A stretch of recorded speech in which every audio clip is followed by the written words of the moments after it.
On l'attendait, les médias de gauche réagissent à l'affaire Marine Le Pen et à sa condamnation. Et donc là, on est sur France Inter et les animateurs se foutent de la gueule de Marine Le Pen, ils font de l'humour. Ceci est un sketch. Donc vous allez rigoler, vous allez être PTDR, vous allez être XD de rire. Préparez-vous. Un scandale? Non, non, non. C'est un Hiroshima démocratique. C'est un 11 septembre judiciaire. C'est la Saint-Barthélemy de la République. L'histoire retiendra qu'en ce jour funeste du 31 mars 2025, les juges rouges ont assassiné Marine Le Pen en plein tribunal, étouffée sous le poids de 152 pages de délibérés, écrasée par la balance de la justice. Son nom vient s'ajouter à la longue liste des espoirs exécutés, les Blum, Jaurès, Luther King. Or ici, l'homicide a été perpétré devant la cour. Alors comme ça, la France a rétabli la peine de mort?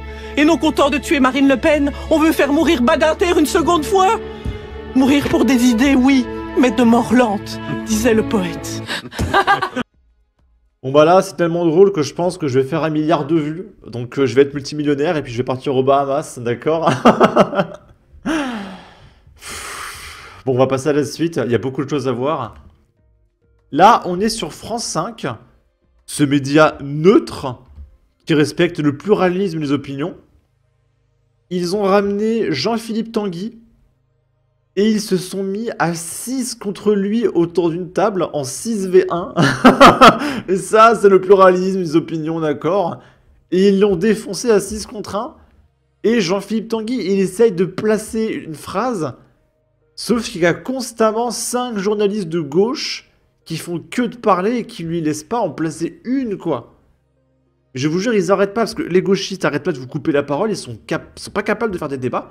Donc imaginez 5 journalistes de gauche qui te harcèlent, quoi. Tu peux pas en placer une.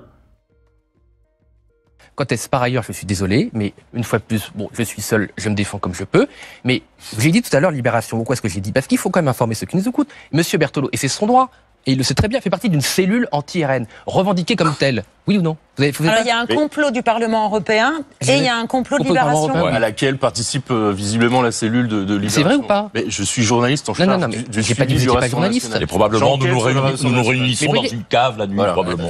Chers frères, allons en discuter. Non mais vraiment. Non mais c'est intéressant parce que j'entends ce genre des délires avec la caste médiatique, maintenant politico-médiatique, juridique, parce qu'il y a eu un procès. Vous n'avez pas lu le dossier, vous n'avez pas. Si, j'ai lu le dossier malheureusement. Et je lis même. Donc la justice française travaille pour le compte du Parlement européen et pour le compte de Libération. Mais c'est ce qu'on conclut de vos propos. Non, mais moi, ne conclue rien. Il peut pas en placer une, hein, vraiment. Et ce qui est fou, c'est que Jean-Philippe Tanguy, il est tellement calme. Il est très fort. Il est très fort. Moi, j'aurais lâché un énorme fermez-la.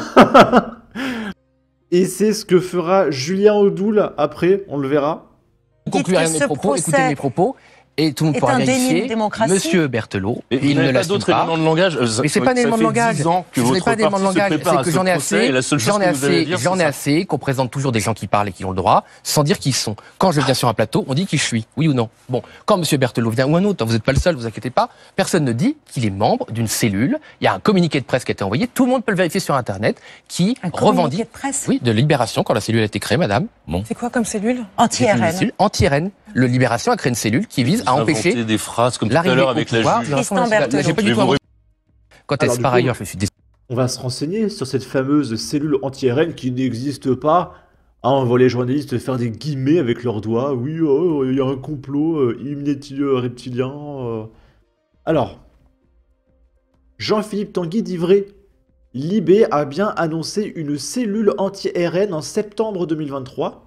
Avec notamment ce journaliste que le service public a donc décidé d'inviter ce soir.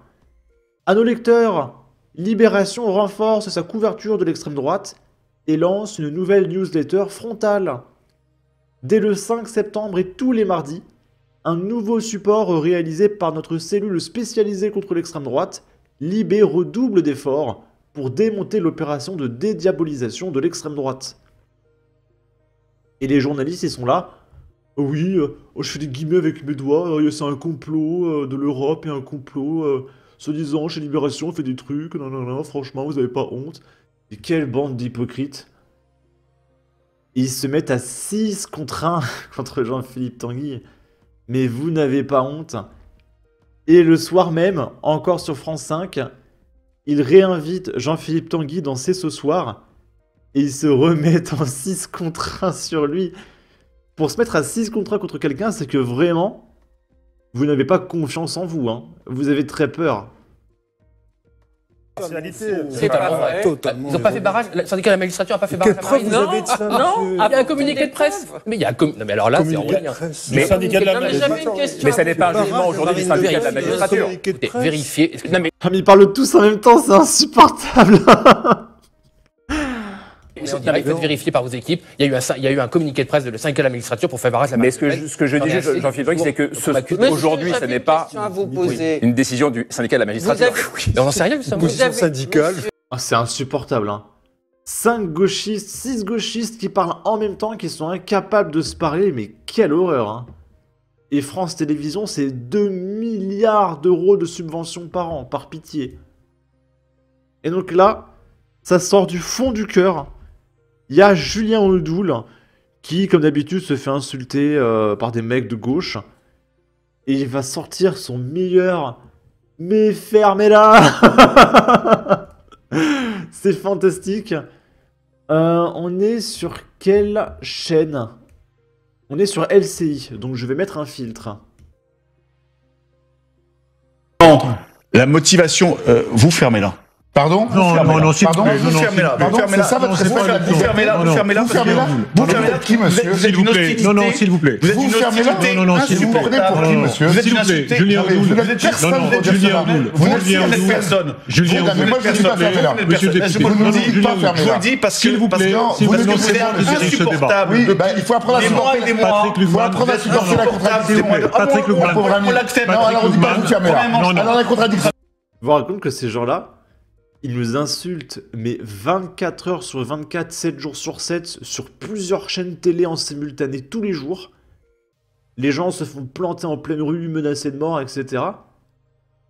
Tu leur lâches un « ferme-la ». C'est scandaleux, attendez, vous avez pas honte, la démocratie, la liberté, nan. Oui, ferme-la, par pitié. On en a marre, en fait. Tu nous insultes tous les jours. On ne dit pas vous fermer là. Patrick Lugman. Je veux. Messieurs. On fait pas ce qu'on veut. On dit pas. Ça manque en politique française des mecs qui parlent en français, quoi. Y a pas assez d'insultes à la télé. Je veux que les mecs ils s'insultent leur grand mort à la télé, j'en ai marre en fait. Messieurs, ça suffit. Je ne vous respecte pas. Et c'est mon droit.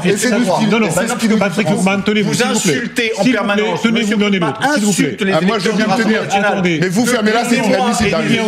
Julien Audoul, mon pauvre. Monsieur le député, mon pauvre. Pour la tenue de ce débat, je vous demande de se faire Julien insulter Audoul, à longueur d'antenne par ce monsieur, c'est insupportable. Et je le dis. Donc vous fermez là. Julien Audoul, je vous demande, retirez s'il vous plaît le fermez là, c'est pas le ton. Non, retirez-le, s'il vous plaît. Non, je ne le retire pas. Si, retirez-le. Non, ça n'est pas. Je ne le retire pas. Vous avez le droit. Non, mais s'il vous plaît. C'est moi qui mène le débat. Vous avez le droit de discuter en des termes très vifs même, mais s'il vous plaît. Alors tout ça, ça me rappelle un petit peu ce sketch de Mr V, où t'as les politiques qui en même temps essaient de s'insulter, mais il faut pas dire trop de gros mots parce qu'on est en France quand même. Donc la courtoisie, la galanterie, tout ça. Et ça donne des débats et des insultes absolument ridicules. Bonsoir à tous et bienvenue dans ce débat télévisé très attendu de l'entre-deux tours. À ma gauche, José Grandchamp, à ma droite, Robert Berivelle. Je vais commencer par vous, monsieur Grandchamp. Si vous êtes élu président, que promettez-vous aux Français? Eh bien, sans doute un programme beaucoup plus réalisable et concret que mon opposant si présent. Je pense que le réel programme bénéfique de la France serait que vous instauriez une fermeture instantanée de votre boîte à camembert. J'insère mes doigts dans mes orifices auditifs. Pour moi, vous n'êtes qu'un gros patapouf. Laissez-moi rire. Allez-y. Ce n'est pas votre vrai rire, non. Ah, je rigole tout le temps comme ça. Bon, je connais un peu votre rire, c'est pas celui-là. Je sais quand même mieux que quiconque quel est mon rire. Je suis journaliste, j'ai raison. Faites votre vrai rire une bonne fois pour toutes. Non. Personne ne rigole comme ça. Non, là, vous venez de plagier un rire. Ah, là, le bon. De manière plus sérieuse, ce que je vous propose, monsieur Grandchamp, c'est que vous vous saisissez d'une orange, vous vous l'épluchez, et vous voulez à manger. Eh bien, pour ma part, monsieur Bérivel, j'aimerais surtout savoir pourquoi vous me fixez. Peut-être que vous voulez une photo de moi. Oui, je la veux bien. Je la mettrai directement dans mon album dédié aux chimpanzés. C'est celui qui le dit, qui manifestement, inexorablement, l'est. Voilà tout. Alors écoutez, il y a quelque chose que vous n'avez pas remarqué, qui semble vous passer au-dessus, comme le sortent les Français, c'est que depuis le début de ce débat, vous avez sur votre cravate une tache. Eh bien, j'en fais l'inspection de ce pas. Eh bien, hop, le fruit du pistachier. Ah bah oui, pistache, vous marquez un point, monsieur. Laissez-moi vous dire que ce que vous faites là est très petit. Tout comme ce stylo, regardez. Les arguments fusent des deux côtés, hein, Votre mère biologique est tellement âgée que lorsqu'elle émane du gaz, ses fesses expulsent de la poussière. En parlant de poussière, pouvez-vous s'il vous plaît souffler sur ma main? Oui, d'accord, oui. Hop là. S'il vous plaît, recentrons-nous réellement sur le débat principal que sont les Français. Monsieur Bérivel, votre solution contre le chômage, c'est quoi? Feur. D'accord, votre temps de parole est désormais écoulé. Nous arrivons à la fin de ce débat. Messieurs, un dernier mot peut-être? Écoutez, je préfère vous prévenir que je viendrai vous taper sous le préau à la récré. Mon grand frère est un ex-champion régional de karaté. Vous ne me faites pas peur. Eh bien, il affrontera mon père qui a pratiqué la boxe anglaise. Écoutez, clôturons ce débat dans la politesse et pas à l'intermédiaire d'une main serrée. Je n'y vois pas d'inconvénient. Très bien. Serrons-nous la main. Eh bien non, je n'avais pour simple intention que de me passer la main dans les cheveux. Ce sera toi le président, c'est toi. Voilà. Ensuite, vous le savez, Marine Le Pen elle est accusée de détournement de fonds européens. Et dans une précédente vidéo, je vous avais montré un peu toutes les casseroles des différents élus, notamment à gauche. Notamment Raphaël Arnaud, Sébastien Delogu, etc. Mais on va continuer pour dénoncer l'hypocrisie. Là, c'est Anne Hidalgo. Voyage à Tokyo, robe Dior, collant Monoprix, les notes de frais d'Anne Hidalgo enfin dévoilées. Et là, on parle d'argent français, pas d'argent européen. Donc c'est directement nous tous, là. C'est notre argent, L'article commence par là. Voyage à Tokyo. Comme le rapporte la dernière édition du JDD, qui a également eu accès au dossier, la maire de Paris a ainsi détenu une enveloppe de 19 720 € de notes de frais en 2018. L'élu socialiste aurait quasiment tout dépensé et seulement retourné d'après son entourage 5 000 €. Parmi les dépenses, des voyages à l'étranger, 17 précisément entre janvier et septembre 2017, soit un voyage en avion tous les 10 jours en fait.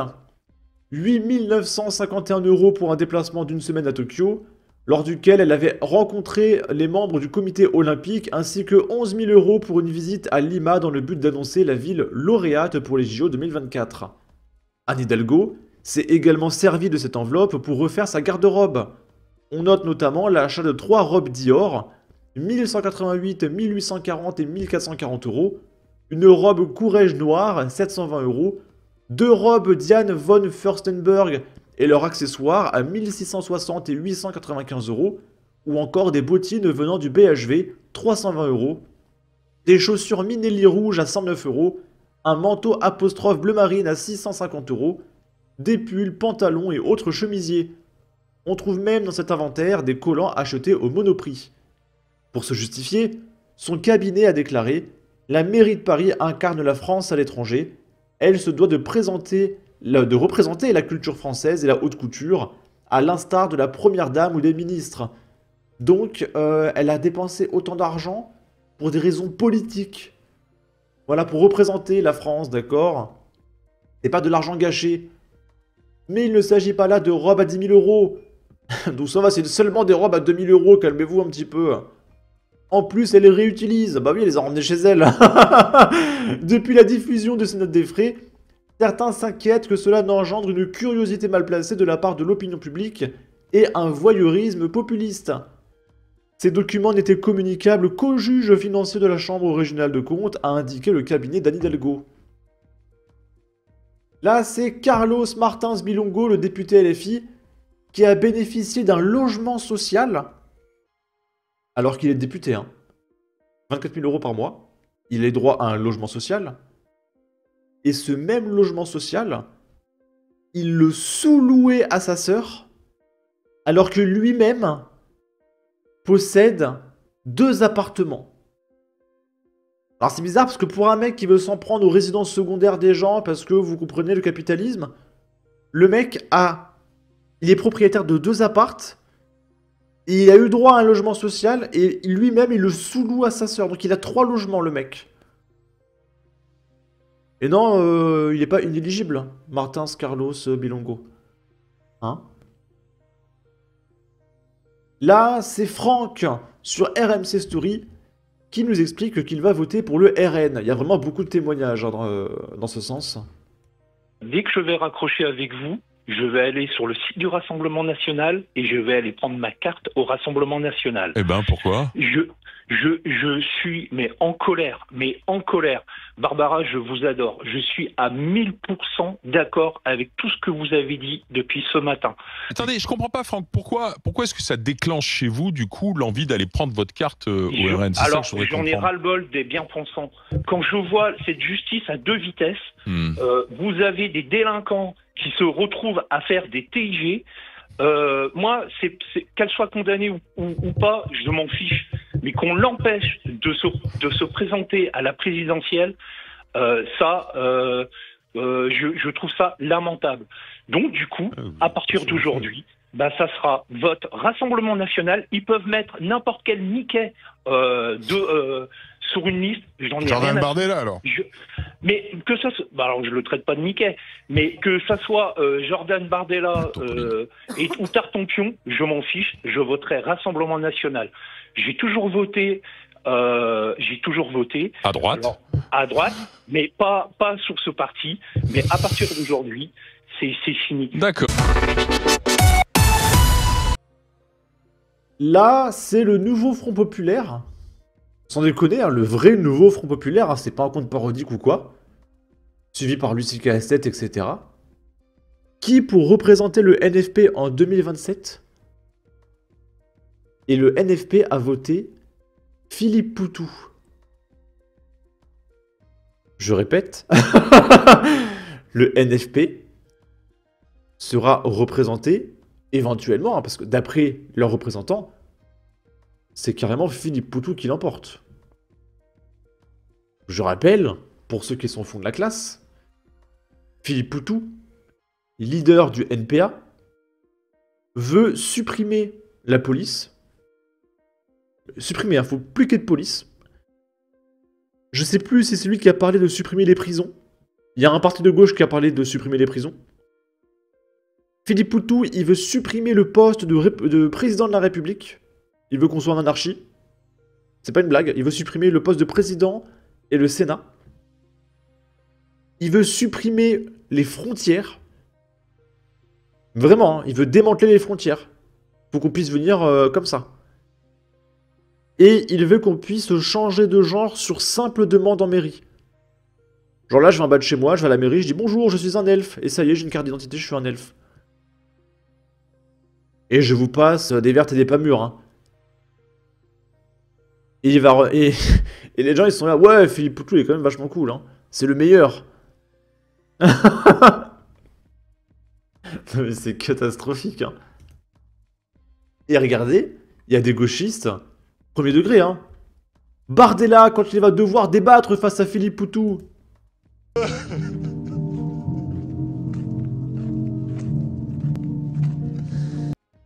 Voilà, genre Bardella, il n'a aucune chance face à Philippe Poutou. Hein, quand il va dire, ouais, il faut supprimer la police, supprimer les frontières, supprimer le président, supprimer le Sénat, supprimer les mairies. Il n'a aucune chance, Bardella. Il a de bons arguments, Philippe Poutou, hein. Ça va très bien se passer. Allez, sur ce, n'hésitez pas à donner votre avis, votre opinion, à partager, liker, commenter, ça aidera au référencement de la vidéo sur YouTube. Abonnez-vous, suivez-moi sur Twitter, prenez soin de vous, salut!